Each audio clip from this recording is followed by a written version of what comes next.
Have you ever agreed to something you didn't want to do, only to regret it the moment you said yes? Maybe you've stayed late to help a coworker even though you were completely exhausted. Maybe you've apologized for something that wasn't your fault. Or perhaps you've smiled through frustration because you didn't want anyone to think you were difficult. From the outside, these moments can look like simple acts of kindness. Friends might describe you as thoughtful. Colleagues might say you're dependable. Family members might admire how much you care about everyone else. But beneath those generous actions, there may be a much deeper story.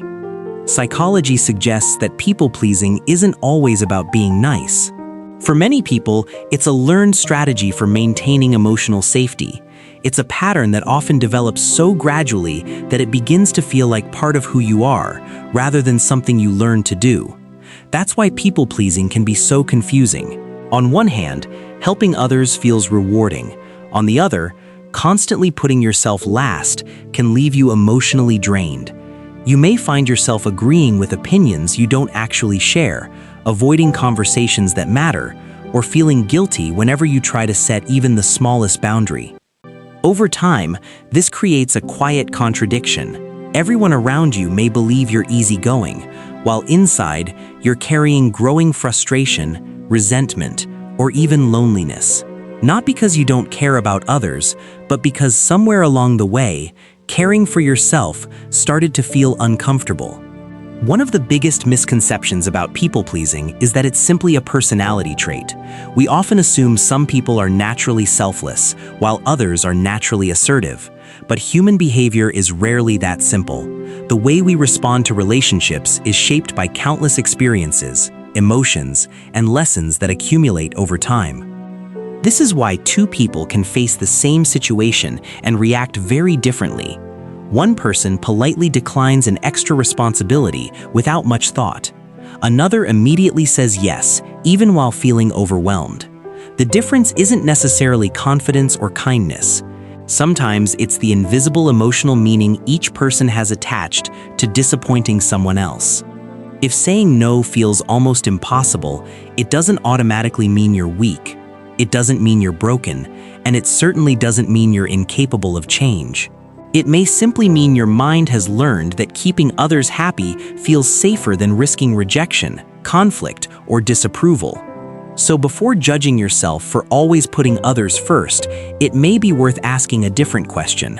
What if this habit didn't begin with a desire to please people at all? What if it began with a desire to feel safe?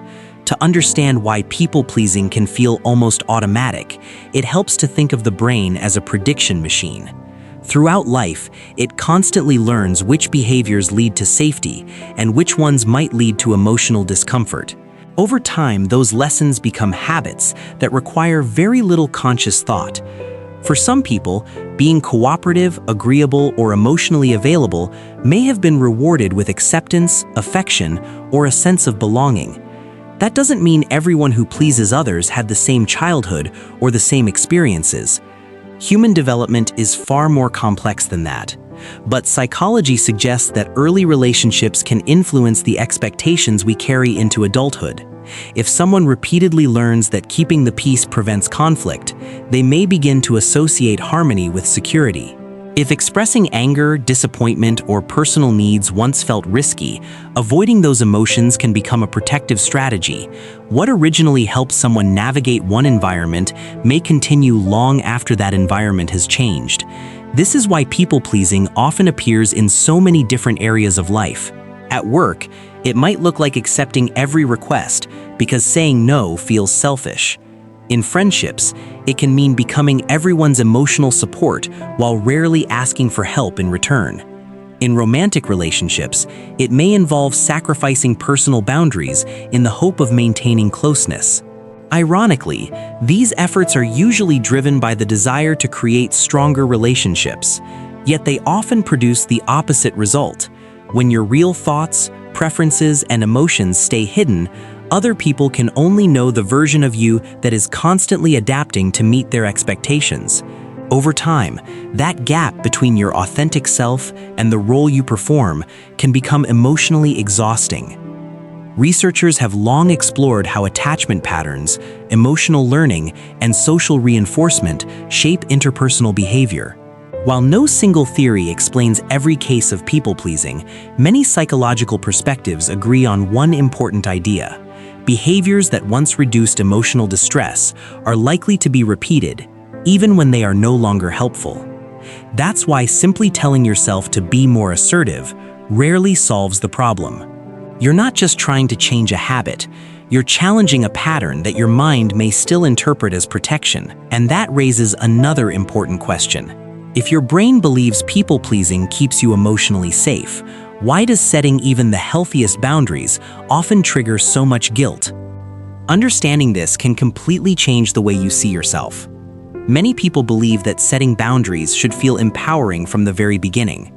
But if people-pleasing has long been your mind's way of protecting you, boundaries may initially feel uncomfortable instead. You might feel guilty for saying no, anxious after expressing your opinion, or even worried that you've disappointed someone simply by asking for your own needs to be respected. Those emotions don't necessarily mean you've done something wrong. They may simply reflect the gap between what your mind has learned to expect and what you're trying to practice today. One of the most important shifts isn't learning to care less about others. It's learning that your own well-being deserves a place in the relationship too. Healthy relationships don't require one person to disappear so the other can feel comfortable. They allow both people to have needs, opinions, and limits without constantly fearing rejection. That doesn't mean every relationship will welcome those changes. Sometimes, the people who benefited most from your constant agreement may struggle when you begin speaking more honestly. While that can be painful, it also reveals something important. Relationships built entirely on self-sacrifice often leave very little room for authenticity. The goal isn't to become selfish or emotionally distant. It's to replace automatic self-abandonment with intentional kindness, kindness that includes yourself as well as everyone else. The next time you catch yourself saying yes when every part of you wants to say no, pause for a moment. Instead of asking, "How do I avoid disappointing this person?" try asking, "What choice respects both of us?" That single question won't erase years of emotional learning overnight, but it can interrupt a pattern that has been running quietly in the background for a long time. People-pleasing isn't necessarily proof that you're weak. More often, it's evidence that your mind found a way to protect you using the tools it had at the time. And while that strategy may once have helped you feel accepted or safe, you don't have to carry it forever. Understanding where the pattern comes from doesn't rewrite your past, but it does give you the freedom to make different choices in the future, choices guided not by fear of rejection, but by self-respect, honesty, and emotional balance. If this video resonated with you, take a moment to reflect on which part felt most familiar. Your experience may be more understandable than you ever realized, and if you'd like to explore more of the hidden psychology behind everyday behavior, consider subscribing for future videos designed to help you better understand yourself and the people around you.